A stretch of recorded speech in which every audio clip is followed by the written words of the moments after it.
Joe, and I just want to do a pre-trip inspection without the truck being present here. The first thing we have to do in the pre-trip inspection is to walk around the truck, in the front of the truck specifically, and what we want to check on the front of the truck first is to make sure there's no leaks under the truck, no water leaking, no oil leaking, and no power steering fluid leakage. And the second thing we want to do is check the bumper to make sure that the bumper is properly mounted and secured, and that the radiator is clear of debris, is properly mounted and secured. And then we check for the hood latches to make sure that the hood is properly mounted and secured. And we look for the combination lights. After we can demonstrate that the headlights work in the high and low dimmer position, and that the turn signal lights work left and right, and the four-way lights can work along with the combination lights and the side-mounted turn signals. A combination light is a turn signal light and a running light, a clearance light, and the side lights should serve as turn signal lights on the tractor and running lights. So we go from the front of the tractor to the side of the tractor, and after we check the 5 clearance lights on top of the tractor itself, and we can determine that the mirrors are mounted properly and securely, and they're not loose or damaged or missing.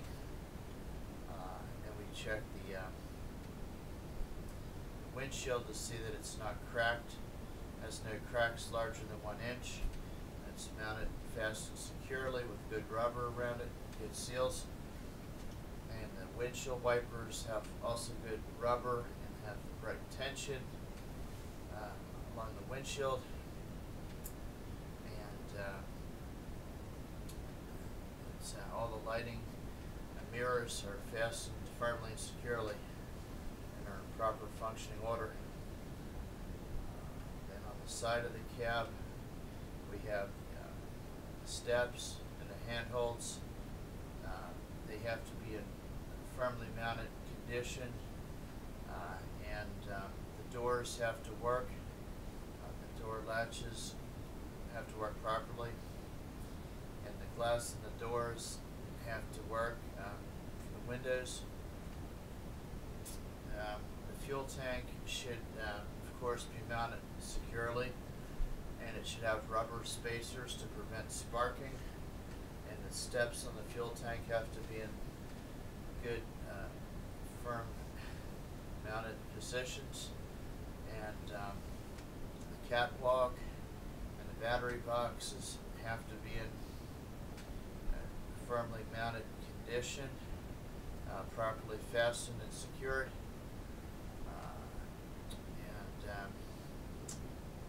Around the back of the tractor, the frame has to be in good condition.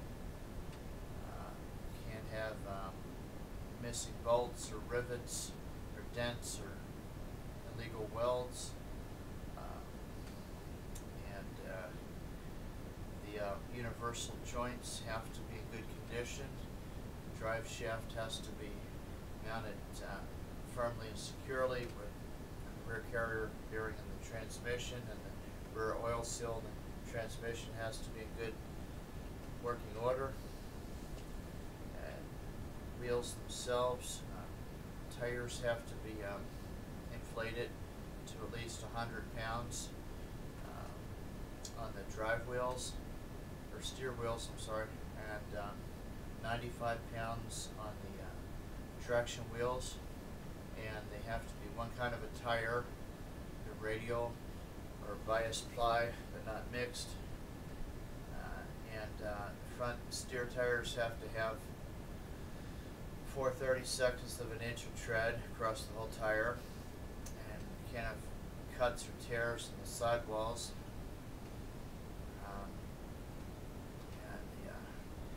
traction tires on the tractor can have 2/32 or 1/8 of an inch of tread on them. And the oil seals have to be in good condition, not leaking any fluid in front of the wheel or behind the wheel. And the steering wheel should have no more than 2 inches of play in a 20-inch wheel or 10 degrees. And the air brake system for the wheels has to have canisters that are not damaged or dented and not leaking. The airlines have to be in good working condition, not leaking. And then around the back of the tractor we have the glad hands and the pigtail. And the pigtail can't have any frayed wires or spliced wires. And the airlines also cannot be spliced. They have to be in good working order, not leaking air. The grommets inside the glad hands have to be in good condition to hold the air.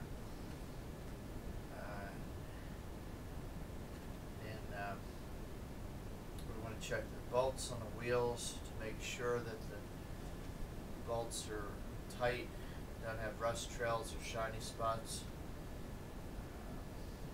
And that concludes the tractor part of the pre-trip inspection. And of course there's lights underneath the tractor like the brake lights, combination lights, turn signal lights, and reverse lights under the trailer or tractor that have to be in proper working order. The license plate light, the license plate on the tractor has to be the right one, and it has to have a light above it. Then on the sides of the trailer we need the DOT tape, reflective tape, and 2 clearance lights on the sides of the trailer. The front of the tractor and the trailer have amber lights, and the back of the trailer has red lights. Also under lights, the back of the tractor has red lights.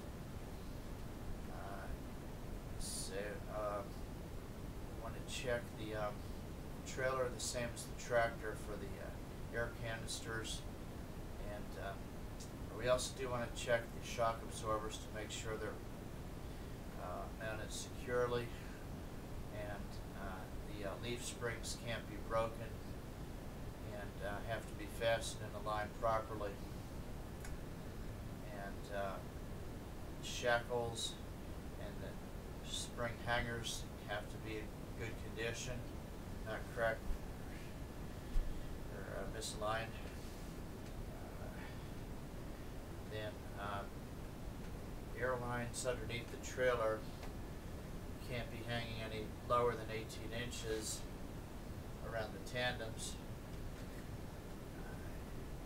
And the landing gear handle has to be firmly fastened and secured in its position. The stand feet have to be all the way raised. The landing gear has to be in intact condition, good working order. The back of the trailer has to have a door with proper tension on the springs, on the cables. Has to have a good latch on the back door. Need to have a set of lights on the back for stop lights, brake lights, turn signal lights, combination lights, and brake lights. And we have to have the ICC bar, the DOT bar, no more than, at the legal limit, either 30 inches above the street or 18 inches with the newer trailers above the road.